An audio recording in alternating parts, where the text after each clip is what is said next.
Hi everybody, my name is Sharon. I live in Connecticut and I'd like to welcome you all to my kitchen. I'm going to be preparing twice baked sweet potatoes. And before I get started, I'm going to be giving you some tips on how to prepare this vegetable. First of all, when I go shopping in the market, I like to pick a sweet potato that's kind of oblong in shape, similar to a regular baking potato. It's not easy to do, I can tell you. Most of them are kind of all weird shapes, but I do take the time to do this when I make this recipe.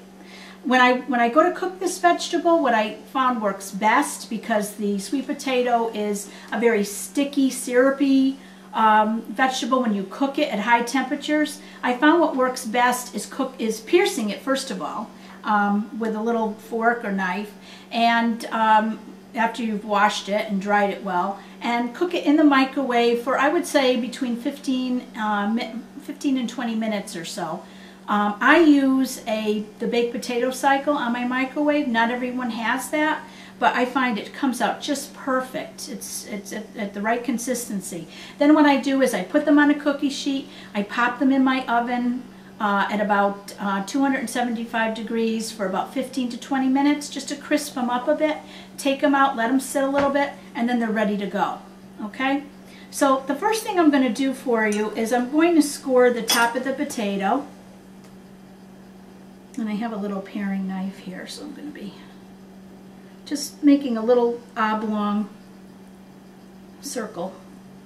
And when it's cooked just right, you can see how easily that top just peels right off. And it's now ready to scoop into the bowl.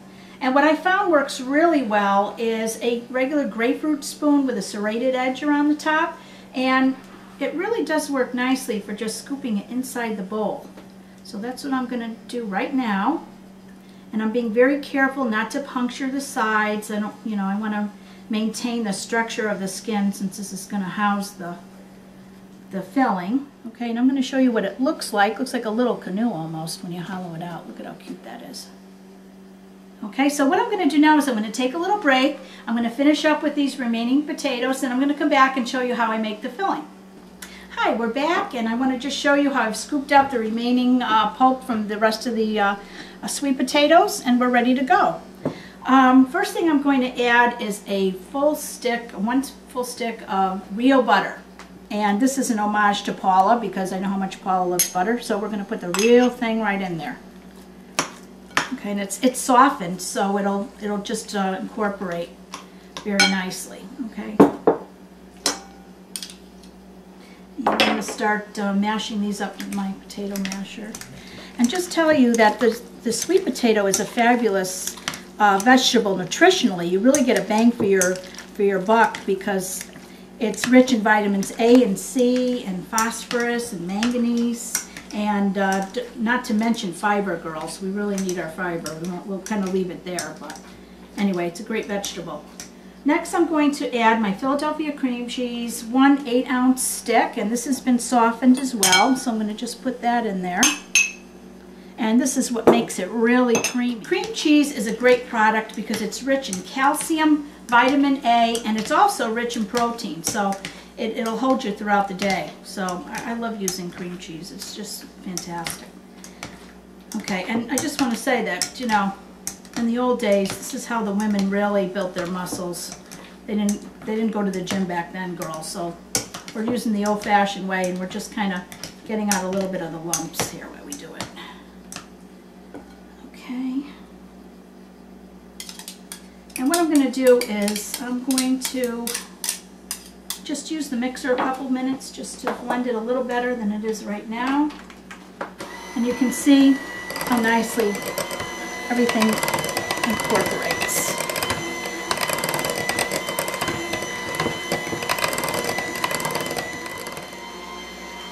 Okay, that looks just great. So now what I'm going to do is I'm going to add a quarter of a cup of heavy cream. Make some room here.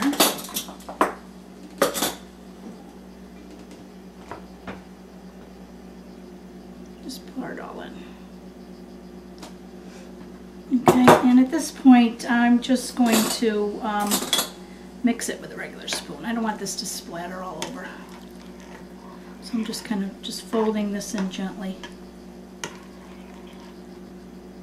This is also going to help bind everything together and make it nice and smooth. Okay, the next thing that I'm going to add is 2 teaspoons of coarsely ground sea salt.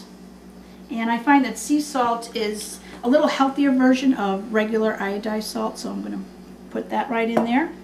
And 2 teaspoons of freshly ground coarse black pepper. And if you could smell the scent of this pepper, it is just wonderful. Okay, next, because I'm Italian, I'm going to add 2 tablespoons of nice minced onion. This will give it a nice kick and a lot of flavor, and it won't be as pungent as chopping up a fresh onion. And then last, for color, 2 tablespoons of some parsley flakes. Okay, so let's get this all incorporated, and I'm going to fold this in carefully. I'm going to mix this well so it's all distributed.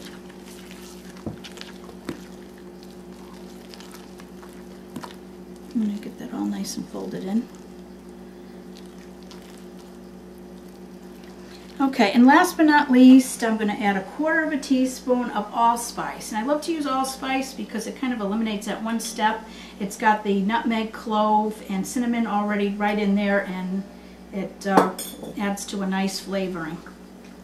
It really enhances the sweet potato. I just love those flavors with sweet potato. Okay, so we're going to just get that all mixed in very well, and then I'm going to show you the stuffing part. Now that we've got that all mixed together, I'm going to start stuffing the sweet potatoes. Okay, and we just pick them up and start putting them right in there. And I do like a nice overstuffed sweet potato, so I'm going to just be putting that right in there. Okay, nice and top that nice and high. Okay, and we'll continue with these others. Through the magic of TV, everything's nice and clean, and I'm going to start preparing the topping.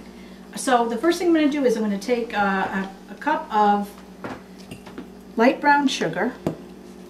Put this in the bowl. This is a rough estimate. You can use more or less depending. And just put that right in there. And then I'm going to take 3 teaspoons, or rather 3 tablespoons of softened butter. Just going to kind of work that all in with the fork. As you can see, this is the consistency that you want. It's nice and crumbly.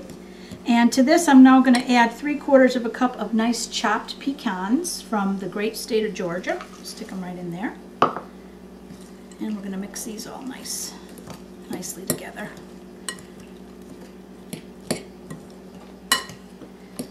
Okay.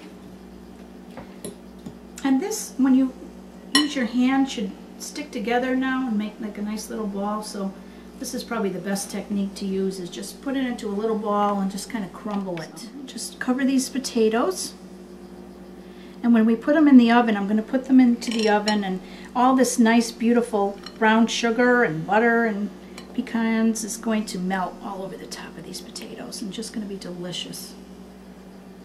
I'm going to have the nice taste of the onion and the salt and pepper, and the parsley flakes complementing the sweet on the top.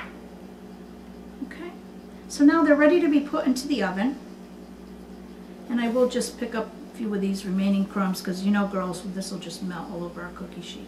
And they're ready to put into the oven, and I'll meet you back and we'll plate it up for you. Okay, we've just taken this out of the oven, and just look at these sweet potatoes, how delicious they look. They've all like nice and caramelized on the top, and we're just going to put this in our plate. And tonight's dinner is a nice glazed turkey ham, nice and healthy. Some fresh green beans that I took, that I cooked on the side, and again this delicious sweet potato. And I just can't resist. I just gotta taste it.